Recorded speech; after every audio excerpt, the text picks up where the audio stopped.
খুঁজে ফেলেছে আবু যার আল গিফারি ঈমান গ্রহণের জন্য এসেছে। আমার নবীজি এই কথা বলতে দেরি আবু যার আল গিফারি বললেন, ইয়া রাসূলুল্লাহ, ইয়া হাবিবাল্লাহ, হে আল্লাহর রাসূল, আপনি কিসের দাওয়াত দিচ্ছেন? কিসের দাওয়াত দিচ্ছেন?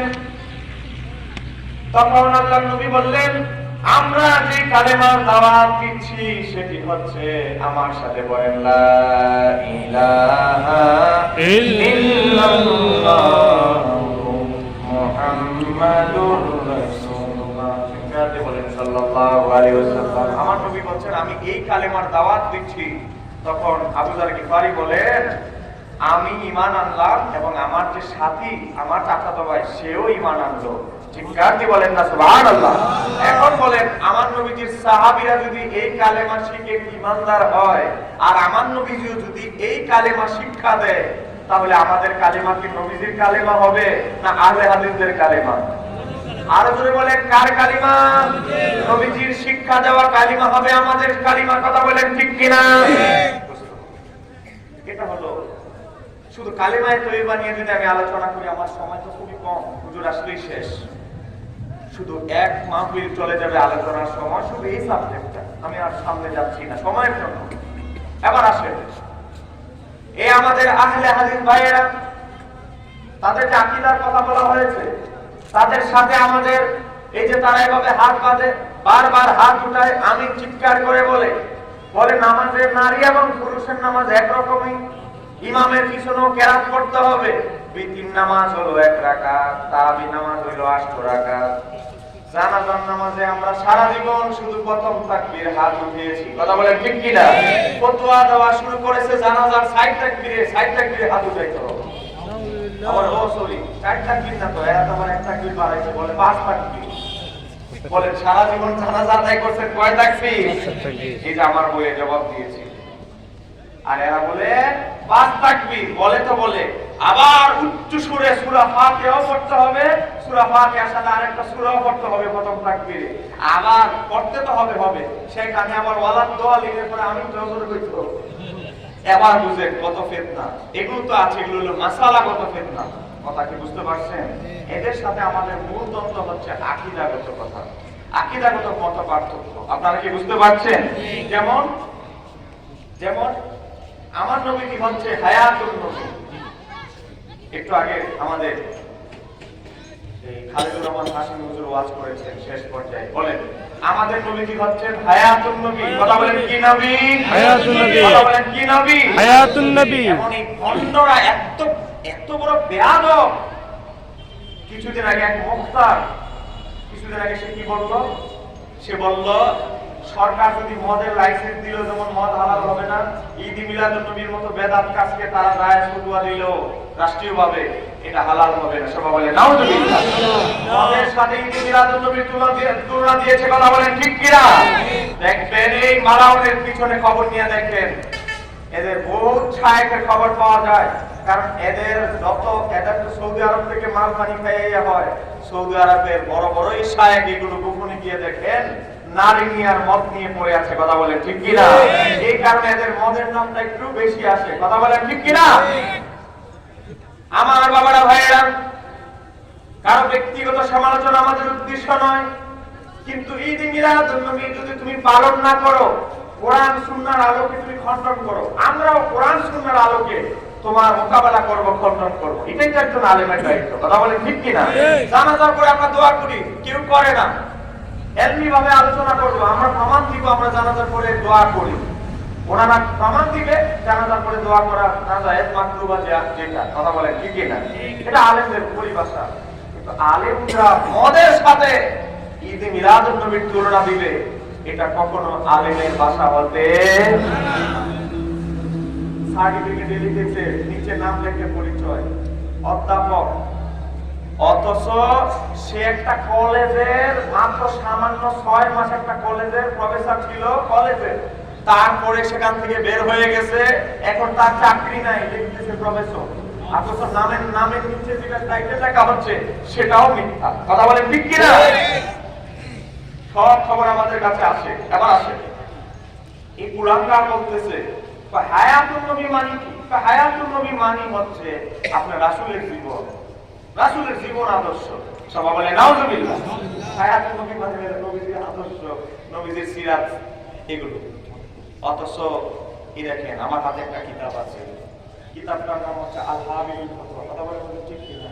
এগুলো হাটবাজারে বিভিন্ন ছোটখাটো স্টেশনারি লাইব্রেরিতে পাওয়া যায় না, এগুলো আমরা বিদেশ থেকে আনতে হয়। কথা বলে ঠিক কি না? বড় বড় আরবি মাকতাবা থেকে অর্ডার দিয়ে আনতে হয়। এটা লিখেছেন ইমাম জালালউদ্দিন সুয়ুতী। সবাই বলে মারহাবা। এই কিতাবের মধ্যে আনবিয়াউল আতকিয়া যে হায়াতুল আম্বিয়া, হায়াত নবীদের, হায়াতুন নবীর উপরে একটা রিসালা অধ্যায় কিতাব লিখেছেন। সবাই বলেন না সুবহানাল্লাহ। হায়াত শব্দ দিয়ে হায়াতুন নবী। তাহলে ইমাম জালালউদ্দিন সুয়ুতী আগে লোগাত বুঝে নাই, ইমাম সুয়ুতী 500 বছর পরে সে এসে হায়াতুন নবীর শব্দের ব্যবহার বুঝে গেছে। আল্লাহ এই 2 নাম্বার লোকদের থেকে আমাদের ঈমান আমল হেফাজত করে। সবাই বলেন আমিন। যদি ইমাম ভাই পাশে হায়াতুন নবীর কিতাব লিখেছে। আমার বাবারা ভাইয়েরা লক্ষ্য করেন, আমরা বিশ্বাস করি এটা আকীদার একটা গুরুত্বপূর্ণ পয়েন্ট। এটা এমন একটা আকীদা, ইমাম জালালউদ্দিন সুয়ুতী এখানে লিখেছেন যে নবীজির যে হায়াতুন নবী, কবরের শরীফে, মাজার শরীফে, রওজা শরীফে যে চিন্তা, এটা মুতাওয়াতির পর্যায়ের হাদিস দ্বারা সাব্যস্ত। সবাই বলেন না সুবহানাল্লাহ। মুতাওয়াতির পর্যায়ের হাদিস এমন এক প্রকার হাদিস, এটাকে যদি কেউ সজ্ঞানে ইনকার করে, অস্বীকার করে, সে কাফের হয়ে যাবে। কথা বলে ঠিক কি না? মুতাওয়াতির পর্যায়ের হাদিস কুরআনুল কারীমের বিধানের উপরে জিয়াদাত ভিত্তি করার ক্ষমতা রাখে। মুতাওয়াতির পর্যায়ের এমন একটা হাদিস, সেই মুতাওয়াতির পর্যায়ের হাদিস দ্বারা প্রমাণিত আমার নবীজি রওজা মোবারকের জিন্দা। কথা বলেন ঠিক কি না? নারায়ে তাকবীর, নারায়ে রিসালাত, নারায়ে গাউসিয়া, হায়াতুন নবী। একটা উদাহরণ দিচ্ছি, তারপরে 3 নাম্বার আকীদা। এটা 2 নাম্বার। আমি আগে বলেছি আমার সাবজেক্ট এত লম্বা দেওয়া হয়েছে, এই সময় আমি বলা সম্ভব নয়। পরে সালাতুন ইয়া সালামুন ইয়া হাবিবাল্লাহ। আমার বাবারা মনোযোগ কি আছে আপনাদের? আছে। আচ্ছা বলেন, মেরাজ শরীফ বিশ্বাস করেন না? কে কে হাত তোলেন তো? বিশ্বাস করি। না, করি তো জিজ্ঞেস করি, করেন না কে কে? তাহলে আমরা আলহামদুলিল্লাহ সবাই নবীদের মেরাজ শরীফ বিশ্বাস করি কি করি না? এই 2 কাজের ফেরেশতাদেরকে দেখাই দেন নারায়ে তাকবীর, নারায়ে রিসালাত, ইয়া রাসূলুল্লাহ।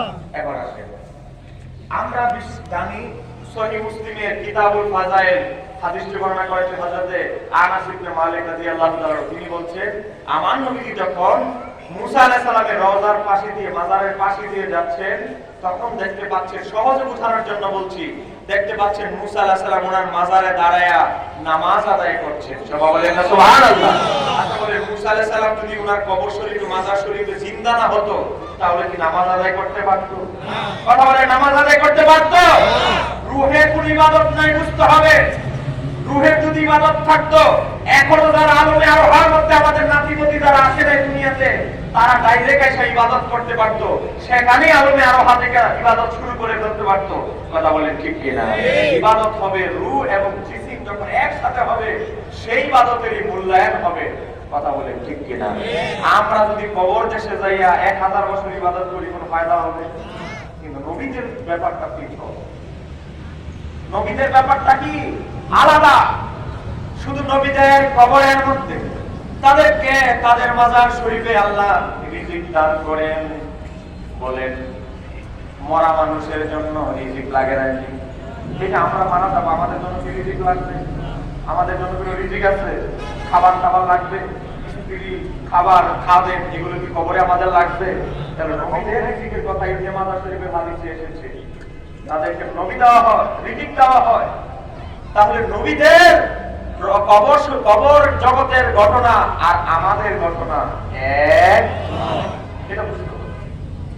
কেমন উদাহরণ আছে?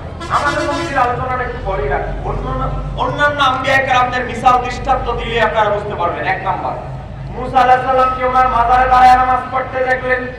আবার বুখারী মুসলিমের হাদিস, মুত্তাফাকুন আলাইহি হাদিস মিশকাতে সাইয়েদনা আবু হুরায়রা বর্ণনা করছেন, আমার নবীজি যখন বাইতুল মুকাদ্দাসে গেলেন, গিয়ে দেখেন এক জামাত আম্বিয়া কেরাম অন্য বর্ণনায় এসেছে সমস্ত আম্বিয়া কেরাম আমার নবীজির পিছনে মুক্তাদি হওয়ার জন্য ইন্তজার করতেছে।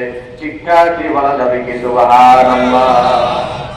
আমার বাবারা আপনারা জানেন সাইয়েদনা ঈসা আলাইহিস সালামকে চতুর্থ আকাশে নিয়ে যাওয়া হয়েছে, কথা বলেন ঠিক কি না? তখন বাইতুল মুকাদ্দাসে ঈসা আলাইহিস সালাম আমার নবীজির পিছনে মুক্তাদি হওয়ার জন্য চতুর্থ আকাশ থেকে এসেছিলেন কিনা, কথা বলেন এসেছিলেন কিনা? তো ৬০ নম্বর আকাশ থেকে যদি ঈসা আলাইহিস সালাম আসতে পারে, আমার নবীজি কি পৃথিবীর আনাচে কানাচে কোনো আশিক রাসূল ডাক দিলে সায়ের ভ্রমণ করতে পারেন কি পারেন না? কথা বলেন পারেন কি পারেন না?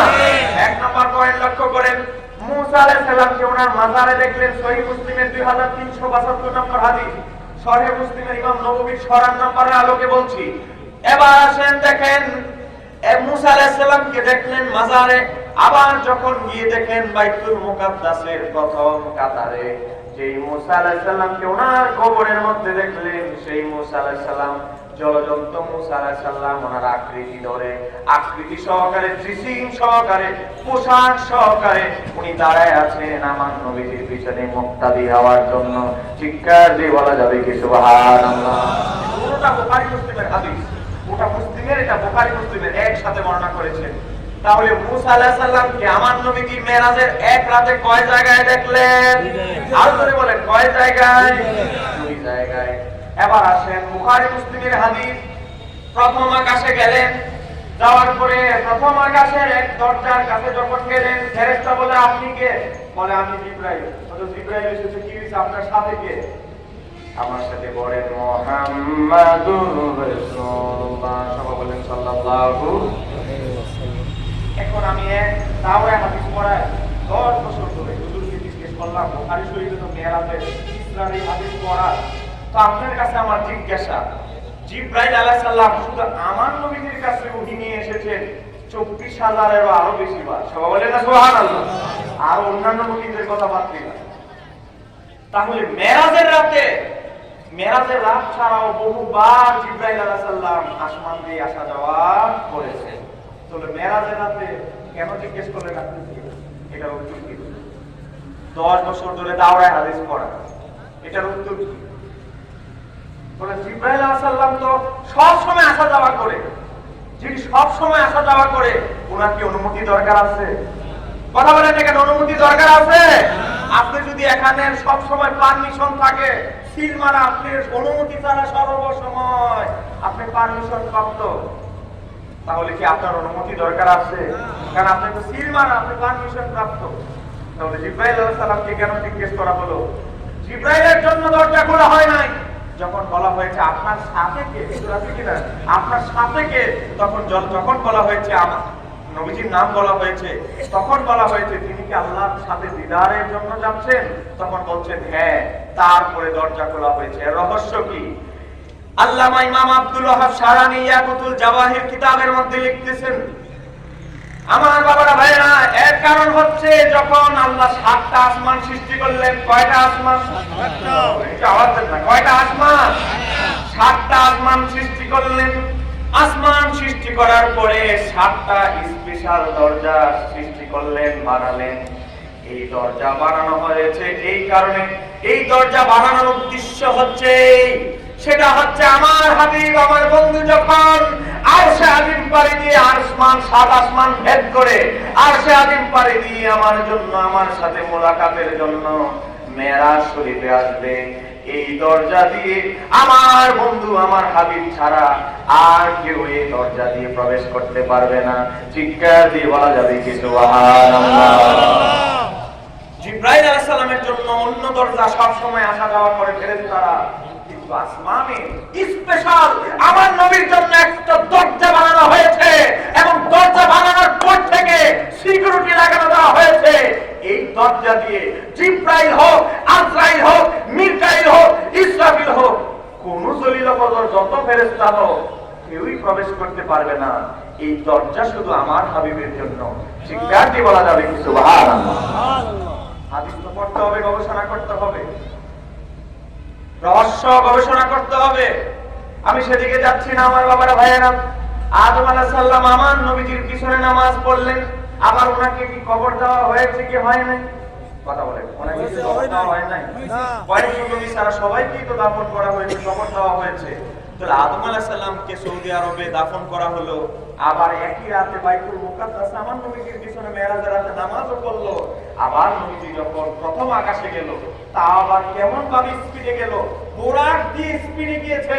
যাওয়ার পরে দেখে বোরাকের আগে আদম আলাইহিস সালাম প্রথম আকাশে উপস্থিত। চিৎকার দিয়ে বলা যাবে কি সুবহানাল্লাহ। এখন লক্ষ্য করে মুসা আলাইহিস সালামকে দেখলো ওনার মাজারে।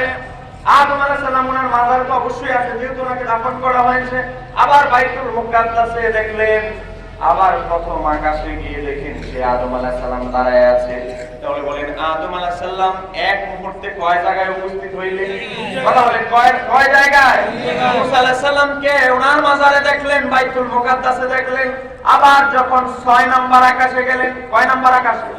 6 নম্বর আকাশে গিয়ে দেখেন যেই মুসা আলাইহিস সালামকে মাজারে দেখলেন, বাইতুল মুকাদ্দাসে দেখলেন, সেই মুসা আলাইহিস সালাম 6 নম্বর আকাশে দাঁড়িয়ে আছেন আমার নবীকে ইস্তেকবাল দেওয়ার জন্য। সবাই বলেন না সুবহানাল্লাহ। মুসা আলাইহিস সালাম কি ইন্তেকাল হয় নাই? হয়েছে। বলে মুসা আলাইহিস সালাম কি ওফাত হয় নাই? ওনাকে কবর দেওয়া হয়েছে। কবরের ঘটনা বুখারী শরীফে আছে। আজরাইল আলাইহিস সালাম একবার আসছে, আপনার একটা দিয়ে চুপ কলাই দিয়েছে। এই ঘটনা আপনারা শুনেন না? সে কাহিনী নয়, এটা বুখারীতে নাসাইতে আসছে। এখন কথা হচ্ছে, তাহলে মুসা আলাইহিস সালামের ওফাত হয়েছে, ওফাত হওয়ার পরেও যদি একই মুহূর্তের মধ্যে যদি কবরে আছেন, বাইতুল মুকাদ্দাসও যেতে পারেন, মুহূর্তের মধ্যে যদি 6 নম্বর আকাশে যেতে পারেন, মুসা আলাইহিস সালাম যদি ওনার বর্জকি হায়াতে হায়াতুন নবী অবস্থায় থাকতে পারেন, হায়াতের অবস্থায় জিন্দা থাকতে পারেন, আমাদের নবীর মর্যাদা কি মুসা আলাইহিস সালামের চেয়ে কম না অনেক বেশি? কম না অনেক বেশি? উদাহরণ দিচ্ছি, আমাদের নবীর দলিল একটু পরে আসি। মহাপদে বলেন আল্লাহুম্মা সাল্লি আলা সাইয়্যিদিনা মাওলানা মুহাম্মাদ ওয়া আলা আলি সাইয়্যিদিনা মাওলানা। আমার বাবারা ভাই, আপনারা কি বিরক্ত হচ্ছে? এবার আসেন। তাহলে বুঝা গেল অন্যান্য আম্বিয়া-ই-কেরাম যদি জীবিত হয়, হায়াতুন নবী হয়, তাদের পর্দা নেওয়ার পরে, তাহলে আমার নবীর ব্যাপারে কেন দলিল দেওয়া লাগবে? তাদের অবস্থা আহ্বান থেকেই তো আমরা বুঝতে পারি আমার নবীজির তাদের চেয়ে অনেক বড় মাকামওয়ালা, মর্তবাওয়ালা। কথা বলেন ঠিক কিনা? কি অবস্থা আজকে দেখে। হায়াতুন নবীর উপরে আমার লেখা এখানে আছে, বিস্তারিত ওখান থেকে দেখতে পাবেন। এবার আসে, তাদের সাথে আমাদের অন্যতম একটা আকীদা দ্বন্দ্ব হচ্ছে, তারা আমার নবীর পিতামাতাকে কাফের মুশরিক মনে করে। সবাই বলে নাউজুবিল্লাহ। কথা বলেন ঠিক কিনা? এই আহলে হাদিসরা বলে আমার নবীজির পিতামাতা নাকি জাহান্নামী। সবাই বলে নাউজুবিল্লাহ। কত বড় জঘন্য বেয়াদব। চট্টগ্রামের এই হাটহাজারী মাদ্রাসা থেকে বহিষ্কৃত। কি কৃত? আরেকটু জোরে বলেন না বাবা। কি কৃত? বহিষ্কৃত। বহিষ্কৃত আবার কি কাজে জানে? এক ছেলের সাথে খারাপ কাজে জড়িত হওয়ার কারণে, বলৎকারের কারণে, তা আবার আন্দোলন করে মাদ্রাসা থেকে তাকে বহিষ্কার করা হয়েছে। সে সাতকানিয়া, চকরিয়া বিভিন্ন জায়গায় চ্যালেঞ্জ করে 5 লাখ টাকা সে চ্যালেঞ্জ করে, নামের শেষে আবার আছে মাদানি। হ্যাঁ, নামের শেষে কি আছে? মাদানি। নামের শেষে মাদানি। যদি জিজ্ঞেস করা হয় নবীজির কোন সাহাবী, কোন তাবী, হ্যাঁ মদিনার অধিবাসী, তারা মাদানি লাগাইছে, এটার কাছে এই হাদিসের আলোকে দলিল দাও, তারা দিতে পারবে? নবীজির কোন সাহাবীর শেষে যারা মদিনার অধিবাসী মাদানি লাগানো আছে? এই যে মাদানি সাহেব, জাল মাদানি, বাড়ি হলো বাংলাদেশের, নাম লাগাইছে মাদানি। আচ্ছা যাক, এই যে মাদানি সাহেব লাগাইছেন, তিনি চ্যালেঞ্জ করছে 5 লাখ টাকা। আমি চকরিয়ায় গত বছর তাকে 10 লক্ষ টাকার চ্যালেঞ্জ দিয়েছি। বলেছে আলহামদুলিল্লাহ আমি একজন প্রকাশক, আপনাদের দোয়া বরকতে লক্ষ লক্ষ টাকার বই আমার গোডাউনে ছাপা আছে, লাইব্রেরিতে। আমি 10 লক্ষ টাকার আলহামদুলিল্লাহ দেওয়ার ক্ষমতা রাখি, না হলে আমার সুন্নি আশিক রাসূল ভাইয়েরা আছে। কথা বলেন ঠিক কিনা? 10 লাখ টাকা এটা কোনো ব্যাপার না। কথা বলেন ঠিক কিনা? যদি আমরা পরাজিত হই, নবীজির পিতামাতা ইমানদার প্রমাণ করতে না পারি, নাজাতপ্রাপ্ত প্রমাণ করতে না পারি 10 লাখ টাকা তোমাকে দিয়ে দিব, কোনো অসুবিধা নাই। তোমাকে তুমি 5 লাখ টাকা চ্যালেঞ্জ দিয়েছো, এই জাল মাদানি চেহারা দেখতেও তো বোঝা যায় নবীর দুটি কথা বলেন। একটু ইউটিউবে সার্চ দিয়ে একটু দেখবেন চেহারাটা। তাহলে আমার বাবারা ভাইরা দেখেন এই জাল মাদানিকে, এই জায়গাটার নাম কি? মাঝিরপাড়া। মাঝিরপাড়া, লালিয়ারহাট মাঝিরপাড়া এলাকাবাসীর পক্ষ থেকে সবাইকে সাক্ষী রেখে আমি এই জাল মাদানিকে, এটা ইন্টারনেটে যাবে, জাল মাদানিকে 10 লক্ষ টাকার চ্যালেঞ্জ দিচ্ছি। আমরা প্রমাণ করব নবীজির পিতামাতা নাজাতপ্রাপ্ত ইমানদার ছিলেন। যদি প্রমাণ করতে না পারি 10 লক্ষ টাকা তাকে দিয়ে দিব, কথা বলেন ঠিক কিনা? আর যদি আমরা প্রমাণ করতে পারি প্রকাশ্যে তার কাছে আমাদের 5 লাখ টাকা তার আমাদের দরকার নাই, আমরা শুধু প্রকাশ্যে তওবা করে আবার নতুন করে কালেমা পড়বে, আমাদের একটাই দাবি থাকবে, কথা বলেন ঠিক কিনা? আপনারা চান কি চান না? নারে তাকবীর, নারে রিসালাত, আর সেখানে মুস্তাফা সাল্লাল্লাহু আলাইহি সাল্লাম তরুণ পরিষদ। আপনারা কি বিরক্ত হচ্ছে? একটু চ্যালেঞ্জ দিলাম। গত কয়েকদিন আগে আমাকে বারবার একটা ভিডিও দেওয়া হচ্ছে। আমাদের কিছুদিন আগে একটা কুইজ প্রতিযোগিতা হয়েছে আব্দুল মুস্তাফা রাহিমের মাধ্যমে, আপনারা শোনেন নাই? সেখানে একটা ছাত্রকে প্রশ্ন করা হয়েছিল নবীজির পিতামাতা কি ইমানদার না কাফের? তখন সে বলেছিল মুমিন। এইটার জবাবে এক কুখ্যাত আহলে হাদিস, নাম বলতে চাই না, আমাকে বারবার ভিডিওটা পাঠানো হয়েছে। এই জবাবটা এই কারণেই সংক্ষিপ্তভাবে দিচ্ছি, এটা ইন্টারনেটে যাবে, তার জবাবের সাথে অ্যাড করা হবে। একটু আওয়াজ দিবেন যেন, যেহেতু ভিডিওটা ইন্টারনেটে যাবে। আপনাদের কি ঠিক আছে? আপনাদের কাছে কোনো টাকা পয়সা কোনো কিছু চাচ্ছি না, একটু আওয়াজ দিবেন। সে 2টা দলিল দিয়েছে। কয়টা দলিল? 2টা দলিল দিয়েছে। 2টা দলিল দিয়েছে। আগে দলিল 2টার পর্যালোচনা করি, তারপরে আসি হাদিসে। সে 2টা দলিল দিয়েছে। 1 নাম্বার দলিল হচ্ছে সহিহ মুসলিম শরীফের একটা হাদিস। এক সাহাবী এসে জিজ্ঞেস করলো, ইয়া রাসূলুল্লাহ, ইয়া হাবিবাল্লাহ, আইনা আবি, আমার বাবা কোথায়? মানে তার উদ্দেশ্য হচ্ছে, ওই সাহাবীর উদ্দেশ্য হচ্ছে তার পিতা কি জান্নাতি না জাহান্নামী। কথা কি আপনারা বুঝতে পারছেন? একটা ঘটনা সাহাবায়ে কেরামদের মধ্যে একদিন হয়েছিল। এখন এই প্রশ্ন করার পরে আমার নবী পাক সাল্লাল্লাহু আলাইহি সাল্লাম তাকে জবাব দিলেন, বললেন তোমার বাবা জাহান্নামী। কিনা বলছেন তোমার বাবা কি জাহান্নামী। ওই লোকটা রাগ করে চলে গেল। এই রাগ করে চলে যাওয়ার পরে নবীজি তাকে আবার ডেকে আনলেন। কথা কি আপনারা বুঝতে পারছেন? কষ্ট পাইছে তার বাবা জাহান্নামী, তার কাপড়ের অবস্থা মারা গেছে। এখন লোকটা একটু মনে একটু কষ্ট। এখন এই হাদিসটা হচ্ছে সহিহ মুসলিমের 203 নাম্বার হাদিস। এই হাদিসটা আমাদের আহলে হাদিস ভাইয়েরা দলিল দেয়। এখন এই হাদিসটা এরপরে ওই ডেকে আনার পরে নবীজি কি বলেছেন, এটার মধ্যে বর্ণনাকারীদের মধ্যে মতপার্থক্য সৃষ্টি হয়েছে। কথা বুঝেন? কি সৃষ্টি হয়েছে? মতানৈক্য সাহাবীদের মধ্যে না, এটা হলো সাহাবীদের ছাত্র, মানে সাহাবীদের নাতি ছাত্র। মনোযোগ। একজন বর্ণনাকারী নাম হচ্ছে হাম্মাদ বিন সালামা, তিনি হযরত আনাস বিন মালিকের নাতি ছাত্র, মানে ছাত্রের ছাত্র।